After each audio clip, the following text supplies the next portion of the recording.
And it is a pleasure being here in the second week of the school and again in this forum.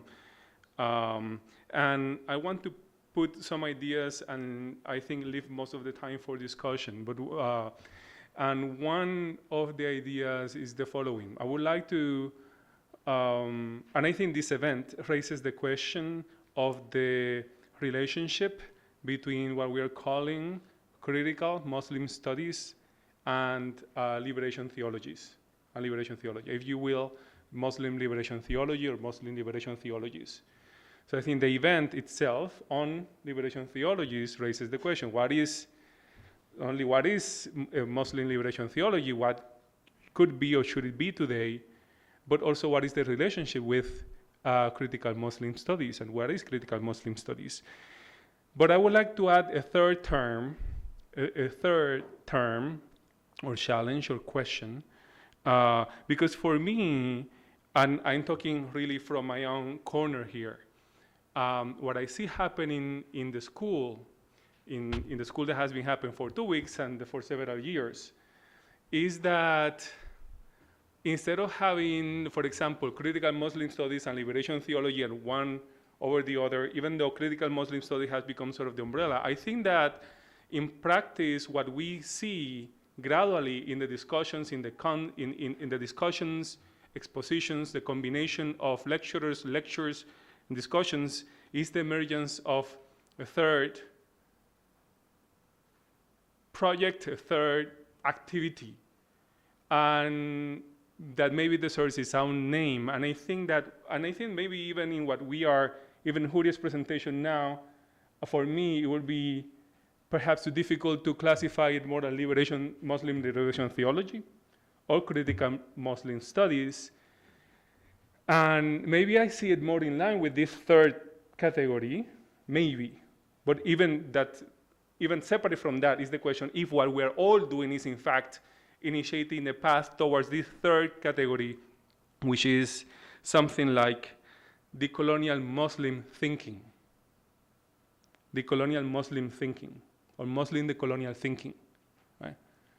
Where we have the notion of thinking instead of theology or studies, both of which revert back one to a liberal tradition of the liberal arts and sciences and the academy, the criticality and the studies, both connect with the academy and with the westernized academy, as Ramon would put it, and theology connects with that other discourse. And I think what I see this school doing is convening figures in these different parts, but producing already something that cannot be confined within each of these areas alone. So I wonder whether, in fact, even the question about whether, not that the question of whether critical Muslim studies is no longer relevant, of course it is, same with Muslim liberation theology, but at the same time it seems that we cannot allow the questions about what are those things today stop the process of the emergence of an activity that is no longer confined by either theology or criticality or studies, right? And so, but that is not exactly what Ramon asked me to talk about today, right? This is my sort of question to you, although I think it speaks to what he asked me to talk a little bit, and Santiago already initiated this, about the relationship between Latin American liberation theology and Black theology, right? And I have been working for a long time in dialogue with both of those traditions. Now, as Santiago also said, Enrique Dussel proposes the idea, Enrique Dussel, who is one of the foremost theologians of liberation, Christian theologians of liberation, has proposed the idea of today having this dialogue between different critical thinkers of different traditions of thought, of theology, and so on. Right? So the critical Christian theologian will meet with the critical Muslim theologian, and so on, going through different religious traditions, spiritualities, and so on. Now, if you look at the relationship between Latin American liberation theology and Black theology, you will realize that to some extent has been done. There have been different attempts. There have been actual meetings, number of meetings where Latin American liberation theologians have met with US black liberation theologians mainly, to discuss precisely, what Dussel is proposing, has been, in a way, has been done. He is proposing that we expand it, take it more seriously, and so on. But I wonder, is there anything to learn from these dialogues, encounters that has happened? If there is anything to learn, is that these encounters do not necessarily advance much. Because I think that there have been like 2 or 3 official meetings of these theologians, and even until recently, when I've asked them, okay, so now where do you see after these 3 dialogues, 3 encounters, where do you see that the discussion is? And the Latin American theologians will say, they still don't realize, the black theologians, that they are in the middle of the empire. They still do not realize that. They have so many presuppositions by living inside the US that they don't understand the question from the third world, from Latin America, and so on. And when you ask the black theologians in the US, so what's happened after this, these 3 formal dialogues, but we're talking about decades of scholarship produced in these areas, and translations, and the opportunity of them reading each other, and so on. So what is the status now? You ask the black theologian, and for the most part, they would say, they still, referring to the Latin American theologians, they still do not understand what is to be black. They are, for the most part, white or light-skinned theologians from Latin America. That's it. And beyond that, that's sort of the crossing line. So what does that say about the prospects of? That doesn't mean that we need to let them go, but there's something to learn about that, right? What is it? And so what I want to do is to offer, to some extent, an interpretation about that, but also an idea about how I think that this apparent division, wall, complete separation between these 2 liberation theological discourses, how they are beginning to be sort of dissolved, or they are becoming into something else. That is, in a way, addressing seriously what is to be colonized. That is taking seriously what is the colonial structure of modern Western civilization, on the one hand, but also is taking seriously what is to be black, and it's also taking seriously racialization. Right?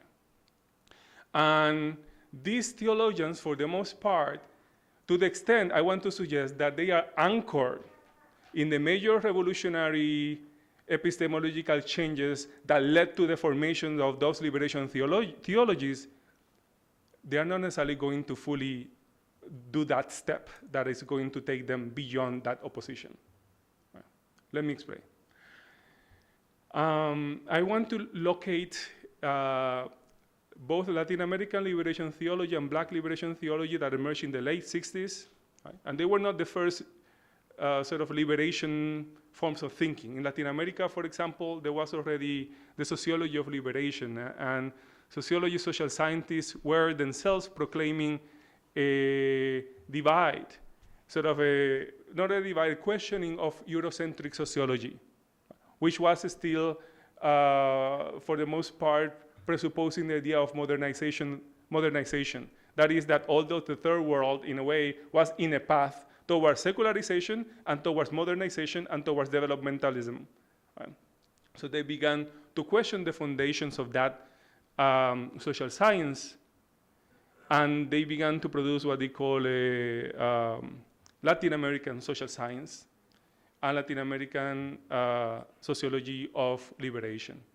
And Gustavo Gutierrez and the theologians of liberation in Latin America sort of begin to respond to that, and they caught in that wave.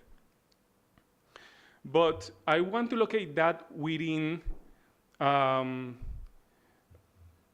decolonial turn, because I think it is important to identify the sort of the period or atmosphere within which discourses and discussions take place. And I like to suggest that there are 3 major moments, at least 3 major moments. There are plenty, many, but 3 major moments that shake the foundations of thinking through multiple spaces, particularly in the colonial world. And one of them was the first wave of independence struggles, or the struggles for independence in the Americas, through which in the 19th century, most of Latin America obtains independence. And of course, from the US in 1776, right? That wave of, the first wave of independence through the Americas. But you see, when you go, there is a huge difference between the US and the rest, because in the US it tried to keep a sort of pure population, meaning that they could claim to be really in biological continuity with the Europeans, in a way that those who mixed could not ultimately, right? They were contaminated by relating with these inferior races and so on and so forth. Right? Now, down south of the US, the first major successful revolution was the Haitian Revolution, which was a slave revolution. So I would like to pose the idea of a major first international moment of the decolonial turn, starting with the Haitian from Haiti, Haitian Revolution.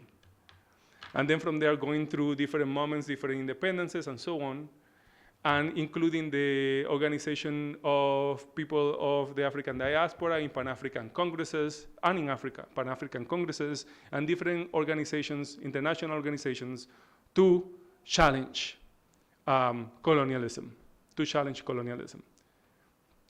beyond simply obtaining independence in some cases, particularly beyond simply obtaining independence. That's the first moment. And that moment, I think, comes to a close towards the end of the Second World War, which is also the moment when there begins a second wave of decolonization, mainly in Africa, Asia, but also parts of the Caribbean. The Caribbean actually is, I think, the one region in the world that participates strongly in both waves of decolonization. The first wave of decolonization beginning in Haiti, but in the second wave of colonization, you still have Jamaica, you still have Trinidad and Tobago, and so on. You have the gospel of Bob Marley running from the Caribbean through the entire world, animating that second wave of revolution. So there is that second moment, and a major difference between the two is that now in the second wave of independences, the skepticism towards European civilizational project has increased even more than before. Because before in Latin America, mestizo elites could sort of afford to think that they needed to disconnect from Spain because Spain was an empire in a period of decadence, and Spain was no longer representing the possibility for modernization. But they thought that other places in Europe were the places to imitate, such as England and France, for example. But after the Second World War, the skepticism runs much deeper, particularly in many places through Africa, Asia, and the Caribbean, which is what creates this phenomenon of these groundbreaking thinkers of decolonization in that wave of decolonization. I think generally, completely profound, because I think they're building from the lessons of the first period of the decolonial turn and this massive skepticism about the promises of European civilization, along with now seeing the mobilization of people, not the mestizo elites that still relate to the metropolis, but indigenous people from Africa, that is, black Africans, people from the Middle East, people from India, themselves becoming their revolutionary subjects. So you see, at that moment, the lesson is twofold. Europe is not nearly as great as we thought, and that has become completely transparent. And we don't need our mestizo elites, our mixed elites to direct us. Our own indigenous people can take the lead in the revolution. And the decolonial thinking that emerges in that period, I think, is particularly profound because it comes from that double juncture. However, in Latin America, two other things happen, right? Which I think shapes, and it is what makes liberation theology. It brings forth liberation theology and liberation discourse generally, which is One is 1917, is the Soviet Revolution, and what that means for, now this is the other part of the spectrum, what that wave of socialist revolution mean for the new liberated countries. And there will be that debate between these elites, whether that discourse is enough for us to decolonize or whether socialism is still constricted and narrow. But whatever it is, 1917, the Soviet Revolution, had a deep impact. Right? And it is one of the sources that led to the notion, to the idea of defending the category of liberation. Right? Because they were liberated themselves and so on.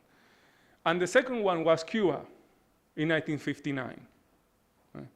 So I think the experiences of 1917 and 1959 in the Caribbean lead to, while in Latin America, people are still processing the lessons of the first wave of the decolonial turn and are starting to understand the impact of the second wave. But many of the elites are still seduced by socialism and the meanings of these two revolutions. And liberation is the category that allows them to connect with the Soviets, with Cuba, but also for them with the other revolutions that are occurring through the world. Right? Now, that is why at the end, I think the Latin American liberation theologians, it's very difficult for them to really understand what to be black is, ultimately. Because the framework comes informed, the theory comes informed by these moments where race was not as central as in other things that were happening in the second moment of the decolonial turn. But another very important area of that second wave of the decolonial turn is the civil rights movements in the US and the emergence of the power movements and the emergence of third world feminism throughout the 60s, late 60s, 70s, and throughout the 80s. Right. And so in the US, the black theologians were informed by that, Malcolm X, by Martin Luther King Jr., deeply focused on that tradition. But then the theorizing, the more international scope was very present in Martin and in Malcolm X, of course. But I don't think it's as developed in other figures that continue, that were grappling particularly with the problem of being black in the US. And I think that ultimately, while it is always possible, because there are intellectual resources to break this divide between those who are understanding blackness and those who are understanding colonialism, there are possibilities to bridge it. But oftentimes what you need is a major upheaval, akin to 1917, akin to 1959, akin to 1945, that sort of shackles the ground and pushes people to begin to look in other ways. And I think that is precisely what happened that initiated a third wave of the decolonial turn, where I think colonialism and race began to be more closely connected. And this is because it took on the lessons of the first wave, of the second wave, and of yet new elements that emerged in the third wave, or in the third phase of the third moment of the decolonial turn. And that one, I think fundamentally one can see it emerging during the period of the end of the Cold War, but also the period of the so-called anniversary of the 500 years of the so-called discovery of the Americas. We're talking about between late 80s and early 90s. Because the end of the Cold War is, it's a major change. I mean, it's not the end of the Cold War. The Cold War still continues in many ways. You just go to South Korea, for example, and you can see they're alive. But it acquires different proportions, right? But with the 500 years of the so-called discovery of the Americas, that leads many indigenous peoples throughout Latin America, but throughout the world truly, to raise the question about what is it that you're going to celebrate? Because our situation hasn't changed much since the early days of colonization, whether you were independent or not. So whatever victories you have gotten in the first and second wave of independence, it's not like it has altered fundamentally the shape of this world. That was their challenge. Right? globally. And so think of the Zapatistas, the neo-Zapatistas that come out publicly to the public arena in 1994, around 1994, and they come out saying that they have been living in the night of 500 years. So there is a new temporality. They add a temporality. It's not that it did not exist. It was existing all the time, this challenge. But now it occurs like an earthquake, massive earthquake. And then it happens in Latin America. I'm closing. I know that time is short. In Latin America, many intellectuals of the left, for a long time, they're still thinking about socialist liberation and revolution. But throughout the 80s and when, historical socialism begins to lose its shine, and with the end of the Cold War, many intellectuals are saying, it's not that I'm not going to be Marxist anymore, but we cannot just continue thinking in the same way. Clearly. That's why in Venezuela, then later you find another kind of the Bolivarian revolution. It's another one. In that moment, before that, you find these intellectuals then simply now being more open to question the premises of their thinking about liberation and revolution and transformation. And in that same period, when they are going through that period of questioning, indigenous peoples throughout the globe are raising hell with these questions. What is it? You have not answered to me. What is it that you're going to celebrate? Are you going to celebrate it? And I think it's that this double juncture opens the space for many of these intellectuals to begin to take colonization seriously, what happened in colonization, and what is to be an indigenous subject more seriously than before. Right? I think something similar happens in the Caribbean around the questions of blackness, which is why in the US, many of the figures that work on decoloniality and blackness are from the Caribbean or do Caribbean thinking. But to end, what I'm going to suggest is the following, that it was through the lessons of that, because the question is also, it's not only 500 years of the so-called discovery, and indigenous people are saying, what are you going to celebrate? But also, there was, of course, slavery at the Middle Passage. And so in the Caribbean, the question of the 500 years also struck a strong chord, I think even more than in the US, particularly in the Latin, but also in the English speaking. And so what happened is that the question was also began to when the Caribbean Philosophical Association starts in the 1990s, it's precisely responding to the vacuum of the left on the one hand, but also to these historical questions that come back again to face us and that force us to think anew. And then that's why then you found the linkage between Latin American decolonial thinkers and then Caribbean decolonial thinkers. But then we realized that this third wave was impacting way beyond the Caribbean and Latin America and the US. It was resonated everywhere. A testimony of which is this very school. So what I want to suggest is that this decolonial Muslim thinking could be part of the outcome of the generation of a new form of thinking after three waves of the decolonial turn.